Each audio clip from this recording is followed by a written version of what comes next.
Ada hal yang baru yang kita bahkan tidak terbesit dalam pikiran dan tidak hati terbayangkan kita, tidak sama terbayang sekali gitu ya, sama Pak, ya? sekali gitu.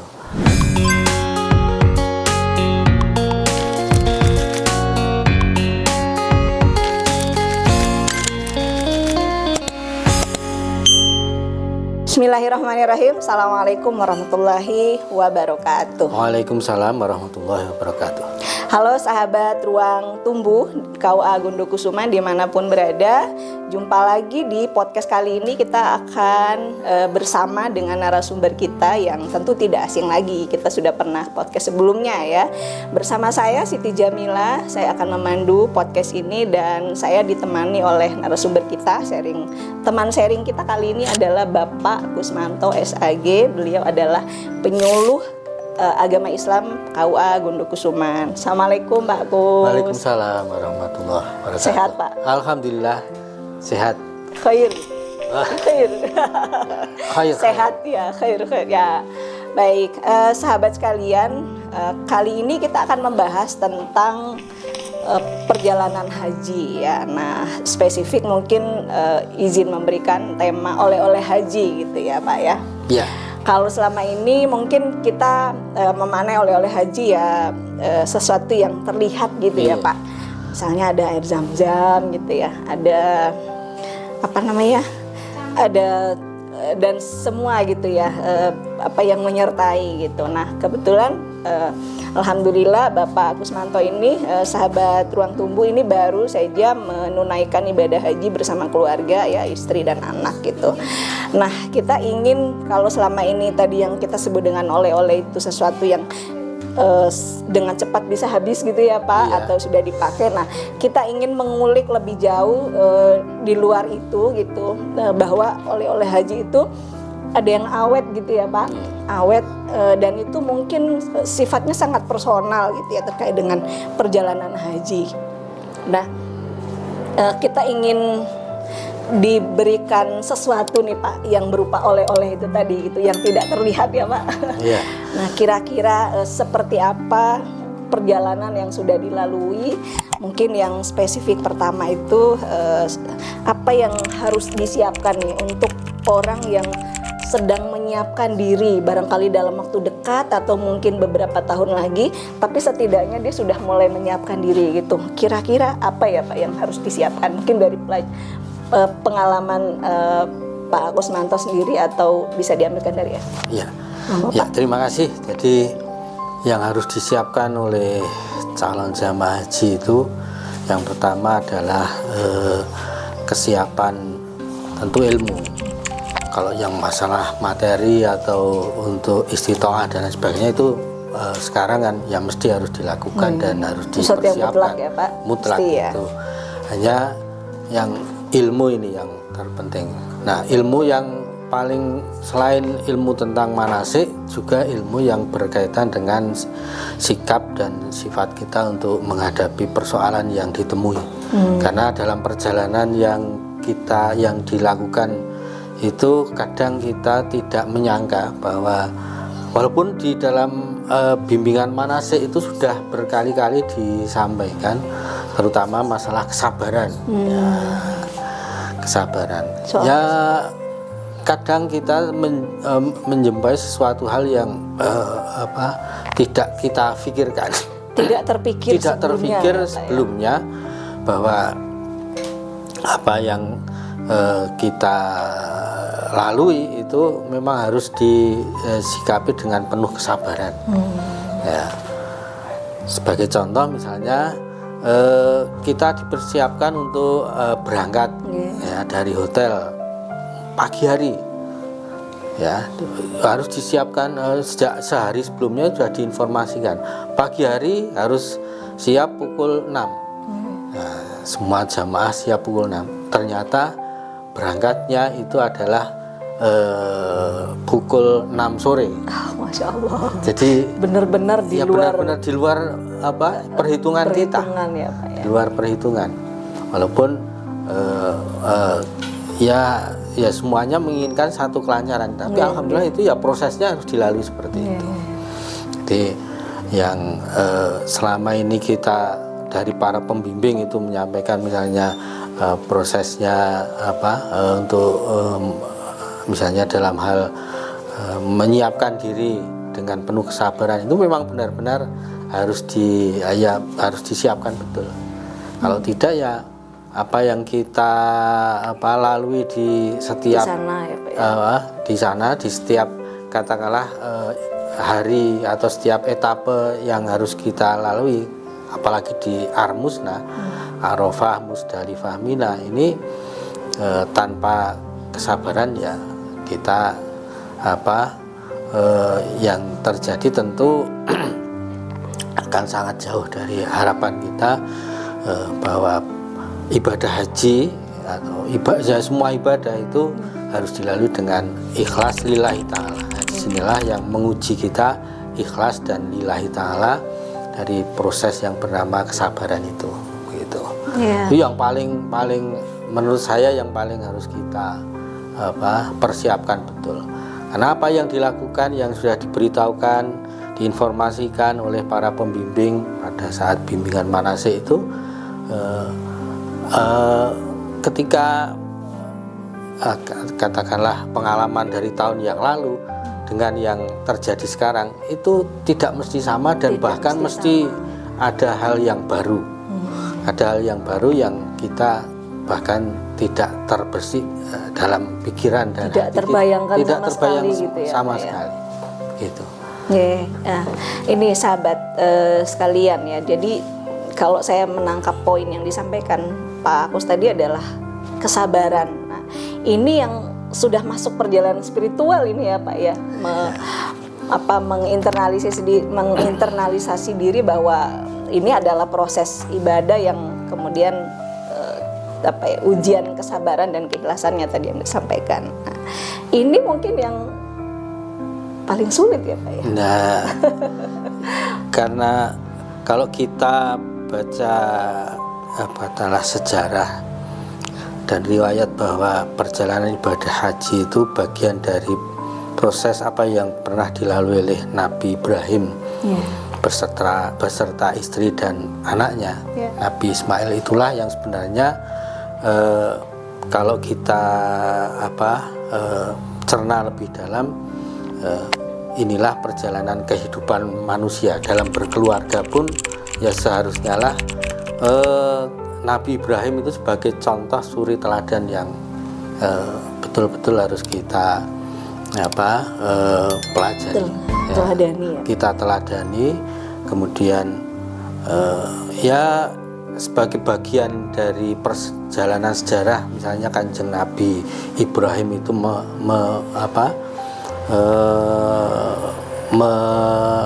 meletakkan atau mengajak Ibunda Hajar kemudian ditinggal di padang gurun yang disebut Bakah atau kemudian disebut Makkah itu ya. Itu kan suatu hal yang dalam kalau kita teladani dan sebagai satu pelajaran yang sangat berharga bagi pelajaran dalam satu keluarga, itu luar biasa sebenarnya. Satu keluarga kecil yang kemudian ditinggal oleh Nabi Ibrahim di tengah padang yang tanpa katakanlah tetumbuhan waktu itu, tanpa makanan, tanpa kalau sekarang kita sudah ada HP, tinggal pesan gitu ya, tidak ada air ya. Nah, itu menurut saya satu pelajaran yang luar biasa. Itu kalau kita akan mempelajari, meneladani lebih lanjut perjalanan atau ritual ibadah haji itu tidak lepas dari perjalanannya Nabi Ibrahim alaihissalam. Ya, hanya kita kadang-kadang kalau hanya pada ritualnya saja, misalnya ya dari tawafnya, urut-urutannya begitu saja ya sudah, nggak akan menemukan satu pelajaran yang luar biasa ya dari satu keluarga yang oleh Allah disebutkan juga sebagai uswah hasanah ya. Selain Nabi Muhammad SAW kan uswah hasanah kita juga Nabi Ibrahim alaihissalam gitu. Meletakkan pondasi ketauhidan ya. Selain meletakkan fondasi ketauhidan, kan juga dalam perjalanan keluarga itu kan luar biasa Nabi Ibrahim. Ya, Ibunda Hajar ditinggal di padang yang gersang, kemudian dalam satu perjalanannya kemudian timbullah air Zam-Zam dan seterusnya. Itu kan satu bentuk optimisme dalam kehidupan. Ya. Bahwa orang harus punya. Ya, orang punya katakanlah optimisme memandang kehidupan, sehingga Ibunda Hajar itu berlari dari Sofa Marwa bolak-balik ya. Kemudian muncullah air ya Zam-Zam yang itu merupakan bentuk, kalau saya memaknai itu bentuk dari sikap optimis ya, dipandang dari Sofa memandang ke Marwa Marwa seolah-olah ada air kemudian balik lagi kelihatannya di sana ada air ya. Kemudian Allah menjawab dengan air yang sesungguhnya, air Zam-Zam yang sekarang pun kita bisa menikmati. Itu kan satu bentuk, satu optimisme yang luar biasa ya.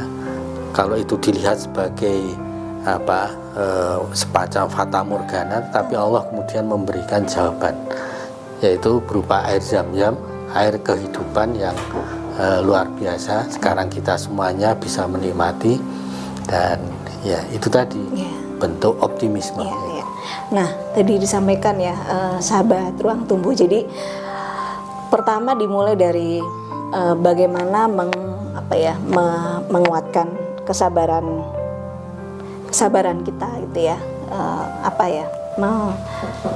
Menyadari betul ya Pak ya, bahwa perjalanan haji ini tidak hanya pada ritual yang ketika sudah selesai gitu ya Pak ya, tetapi bagaimana perjalanan haji bisa tidak ada akhirnya di dalam diri kita itu ya. Nah, seperti itu. Kemudian tadi Pak Agus menambahkan bahwa salah satu yang dirasakan Pak Agus dari pemaknaan proses perjalanannya adalah optimisme, bahwa setiap muslim itu tentu harus memiliki sikap optimisme, dan disitulah justru bagaimana seorang muslim mengimplementasikan nilai ajaran agama, termasuk rukun Islam yang kelima ini ya Pak ya. Sempurna. Nah, yang kedua mungkin Pak, ini mungkin lebih personal ya Pak ya, tapi saya kira ada banyak orang yang juga merasakan juga gitu. Bagaimana agar kita bisa memaknai setiap, tadi kalau Pak Agus ceritakan kadang-kadang itu di luar ekspektasi yang sama sekali tidak terfikirkan. Itu artinya mungkin bisa hal sulit, bisa hal mudah ya Pak ya. Iya. Ada orang yang bercerita dia semua prosesnya merasakan kemudahan gitu. Ada juga yang merasa saya banyak kesulitan, atau misalnya di beberapa kesulitan. Nah, sering nih Pak di masyarakat itu kita kadang kalau mudah itu mungkin dia memang dulunya begini gitu misalnya, atau sebaliknya Pak, misalnya sulit dia itu seperti siksaan dan seterusnya. Kalau Pak Agus sendiri maknanya gimana Pak? Bahwa ini ada kemudahan, ini juga ada kesulitan, yang kalau kemudahan itu tentu semua orang siap ya Pak ya, dengan kemudahan itu. Tetapi bagaimana dengan kesulitan? Tidak semua orang siap. Gimana agar kita bisa tetap merasa bahwa kemudahan dan kesulitan itu adalah proses yang memang yang harus ditempuh gitu, sehingga kalau sulit tidak menggerutu, tapi juga kalau mudah juga nggak sombong-sombong amat gitu ya Pak. Untuk bercerita saya gini, merasa dia tanpa dosa dan seterusnya. Nah, kadang-kadang seperti itu Pak di masyarakat awam. Iya. Jadi kalau saya melihat bahwa ya antara kemudahan dan kesulitan itu memang beriringan. Beriringan. Seperti ayat itu mungkin. Iya, beriringan. Tapi kita lihat misalnya dalam salah satu prosesnya, kita misalnya dalam satu perjalanan, ya kita rasakan walaupun itu sulit, tapi di sekitar kita itu kita temukan kemudahan-kemudahannya gitu, yaitu beriringan gitu ya. Beriringan. Misalnya dalam hal ya ketika kita menuju Arafah, kesulitan kita itu kita tidak tahu tenda kita di mana, bahkan sopir itu juga tidak tahu. Ya. ya kita semuanya tidak tahu. Mencari informasi ke pembimbing pun nggak tahu. Bahkan pembimbing bahkan perangkat kloter itu di posisi yang jauh ya. Karena sebagian ada yang belum berangkat, sebagian masih di perjalanan. Kita sudah di area Arafah gitu. Sudah harus mencari tenda. Akhirnya ya kita hanya putar-putar gitu. Bahkan sampai 5 kali putar sekitar Arafah gitu, dengan bis itu ya. Berarti kan kita memang menemui kesulitan ya. Nyata-nyata itu kesulitan ya. Nyata itu kesulitan, tetapi kemudian ya sudah harus kita lalui ya. Akhirnya kemudian ya bismillah turun di area yang memang itu harus sekitar yang memang area kita. Tapi area kita itu kan ada, katakanlah ada zonanya, mana yang ini tendanya di nomor sekian gitu ya. Misalnya nomor 1, 2, 3. Nah, kita itu sebenarnya di nomor 1. Tapi mencari di area yang nomor 1 itu belum ketemu. Nah, akhirnya kita turun juga di sekitar area itu yang kita belum menemukan mana nomor 1 itu. Dan ketika kita mencari di area yang 1 itu sudah penuh ya, misalnya gitu, yang kemarin yang kita rasakan, maka kemudian ya kemudahannya ya kita cari di tempat yang lain yang itu masih di areanya miliknya satu syarikah itu ya. Jadi ya akhirnya ketemunya ya, artinya kemudahannya ya kita ditempatkan di menempati yang ada saja gitu. Artinya kesulitan yang kita lalui itu ya di balik itu ada kemudahannya. Akhirnya kita menempati apapun yang diberikan oleh penyelenggara di sana ya, dalam hal ini syarikah. Artinya kemudahan yang kita peroleh itu ya memang kadang harus dilalui dengan kesulitan yang harus mendahului itu gitu ya. Jadi ayat yang inna ma'al usri yusra itu juga harus kita betul-betul masukkan ke hati gitu ya Pak ya, menjadi panduan agar ketika kita menghadapi tadi yang disampaikan Pak Kus ya, teman-teman, ketika kita menghadapi kesulitan itu kita juga perlu ingat bahwa setelah kesulitan mesti ada kemudahan, ada kemudahan, ada kesulitan dan seterusnya gitu. Sehingga tetap bisa sabar itu ya Pak ya, menguatkan kesabaran. Dan tentu di situ akan muncul ketika sudah merasa tadi bersabar mencari misalnya mencari tendanya. Kemudian walaupun kita masuk ke tenda yang hanya katakanlah sudah ditempati oleh yang lain, kita hanya diberi katakanlah beberapa area yang bisa kita tempati. Artinya kesabaran itu juga di sampingnya ada kesyukuran. Alhamdulillah yang kita masih ada tempat yang bisa kita tempati untuk istirahat dan nanti sampai dengan wukuf gitu. Saya kira begitu. Jadi luar biasa ya teman-teman ya. Jadi sesuatu yang kita lihat secara mungkin orang berangkat haji itu ya, yang kita lihat itu kan segala persiapan yang kita bisa lihat sebagai orang lain ya Pak ya. Tetapi yang merasakan itu ya hanya dia yang bisa memaknai semua proses itu ya Pak. Tadi kalau disampaikan kalau persiapan secara fisik ya terlihat gitu, tapi kalau persiapan secara internal dari sisi misalnya menguatkan kesabaran kita, mengingat lagi bahwa ini adalah perjalanan tidak hanya secara fisik tapi juga spiritual. Nah, balik lagi bisa kembali. Nah, yang ketiga mungkin ya Pak ya, dan mungkin ini yang terakhir ya teman-teman.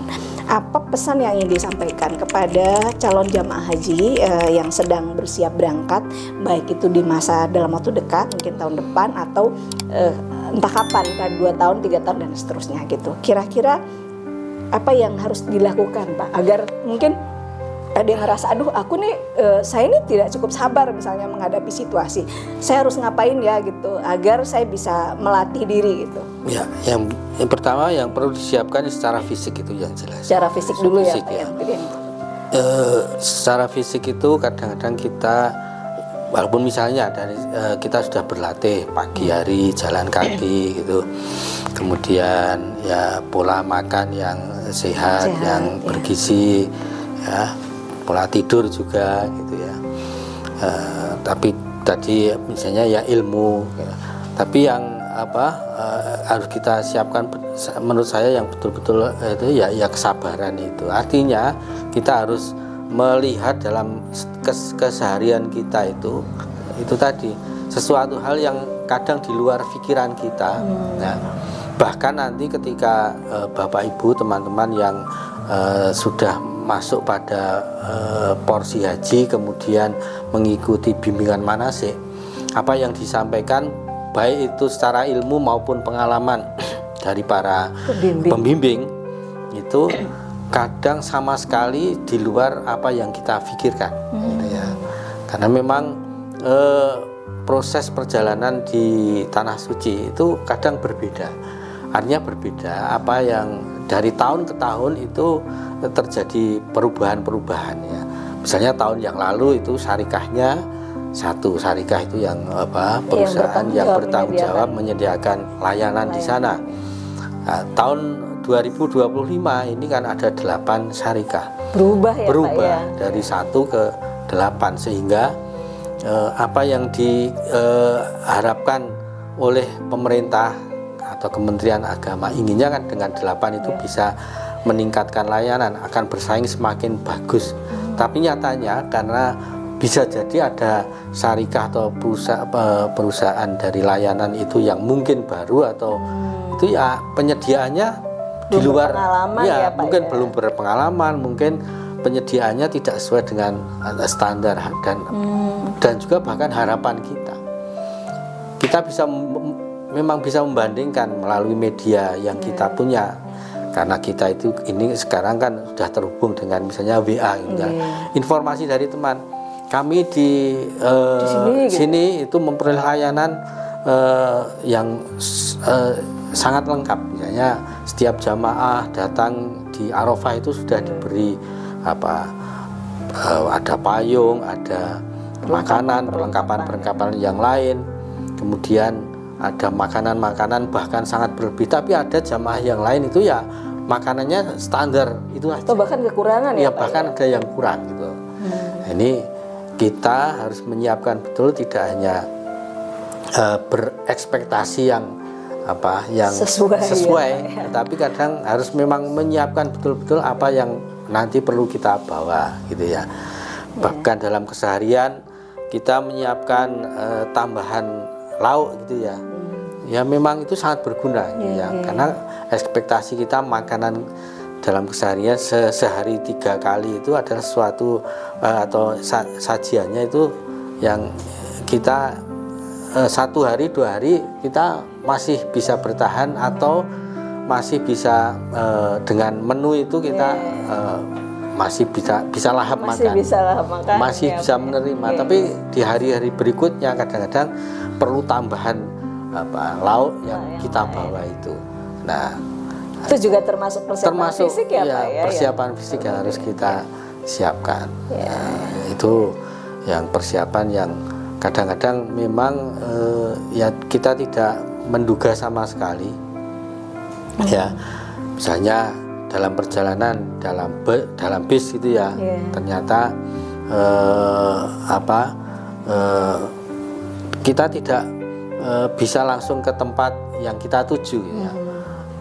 Walaupun bisnya itu atau drivernya itu orang sana, tapi juga tidak semuanya itu tahu tidak ya. mesti tahu, sehingga kita pun harus mencari informasi dengan menunggu waktu. Artinya kan tidak langsung sehingga langsung ketemu dan seterusnya itu. Nah, itu diantara persiapan yang menurut saya ya, selain fisik juga mental kita, dalam arti sikap dan sifat yang harus kita mulai dari sekarang itu sabar, melatih diri itu ya, Pak, ya, melatih diri untuk bersabar. Jadi kalau kita sekarang ini bersabar di sana, tentu kesabarannya ya memang ya harus dipraktekkan betul itu.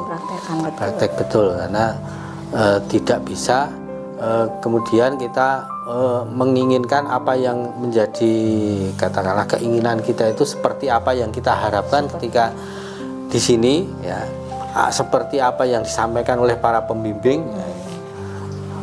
dan itu bahkan bisa jadi kita memulai praktek kesabaran itu mulai dari awal kita berangkat, mulai dari sejak awal berangkat. Jadi yang kita alami misalnya keluar dari balai kota itu diinformasikan kita hanya diberi konsumsi snack gitu ya, nanti makannya di asrama haji, tapi sampai asrama haji tidak ada makan malam gitu. Jadi memang harus siap betul dengan kesabaran yang penuh ya. Ya akhirnya kita makan, padahal kan di asrama haji kalau makan itu ya tidak bisa keluar ya, walaupun di luar itu banyak kantin, tapi di dalam hanya ada beberapa kantin. Kalau malam biasanya juga persediaannya terbatas gitu. Jadi ya contoh sejak awal dari konsumsi sejak awal itu kita merasakan entah itu dari komunikasi sejak awal, dari panitia, dari perangkat kloter, ya harus siap betul itu. Dan mesti ada aja ya Pak ya, ada aja, tidak ada perjalanan yang sempurna ini ya. Padahal itu kan informasinya sudah fix, sangat jelas ya. Kita berangkat itu dari pemerintah kota dan Kemenak hanya menyediakan snack. Nanti makannya karena waktu kita itu belum masih pukul 19 sampai di asrama haji, itu masih ada jatah konsumsi. Itu sangat jelas, tapi nyatanya di sana nggak ada. Jadi kan ya harus siap gitu itu. Jadi itu pelajaran pertama yang kami dapat ya. Bahkan ketika kita berpindah dari Makkah ke Madinah ya, di rest area gitu ya, kita mengira karena siang hari itu kan ada jatah konsumsi. Ketika kita diberi secarik kertas dari petugas di bis untuk keluar itu, saya kira itu adalah kupon untuk makanan, tapi ternyata enggak. Kita harus beli sendiri di rest area itu. Nah, jadi hal-hal yang kadang-kadang luar ekspektasi. Iya, tapi ternyata itu semua mengalami, dalam arti semua dari kloter kita mengalami hal demikian. Bukan hanya bis kita, karena rest areanya kan berbeda-beda kan gitu. Jadi itulah yang ya menurut saya yang harus kita siapkan, yaitu secara fisik, ilmu. Kemudian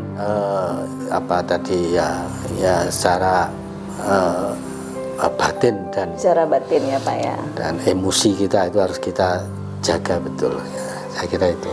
Ya, ini cukup berat ini Pak.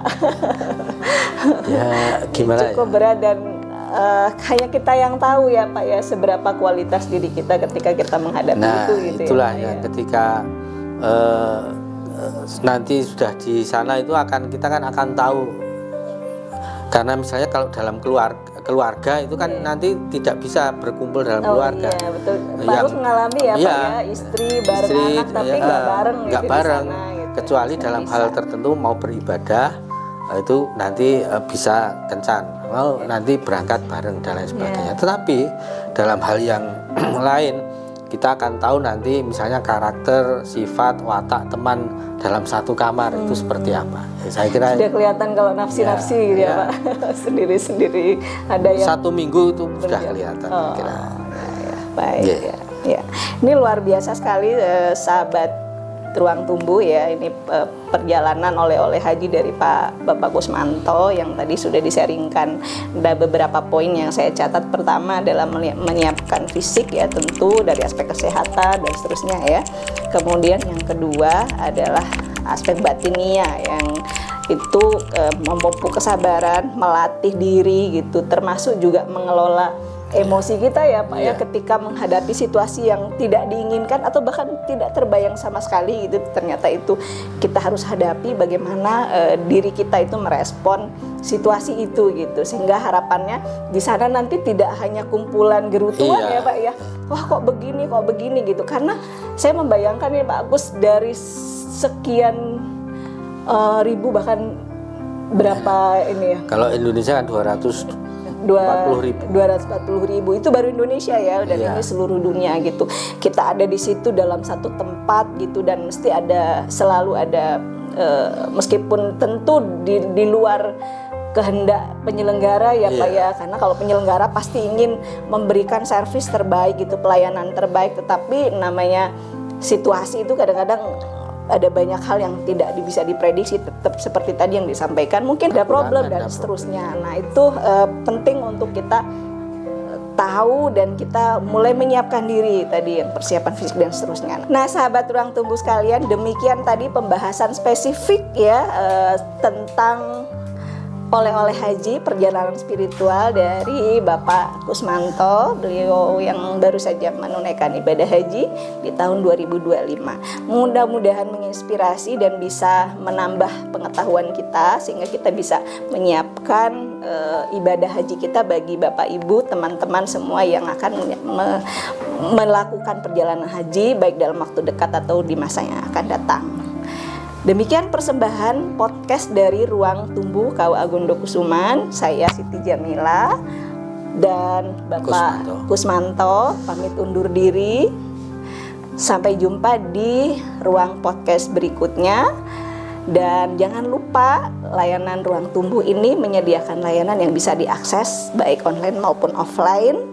Dan podcast kita sudah banyak hadir di channel YouTube KUA Gondokusuman. Jangan lupa untuk like, subscribe, dan share jika dirasa bermanfaat. Al-afu minkum. Assalamualaikum warahmatullahi wabarakatuh. Ruang Tumbuh, hadirkan ilmu untuk keluarga. Assalamualaikum warahmatullahi wabarakatuh.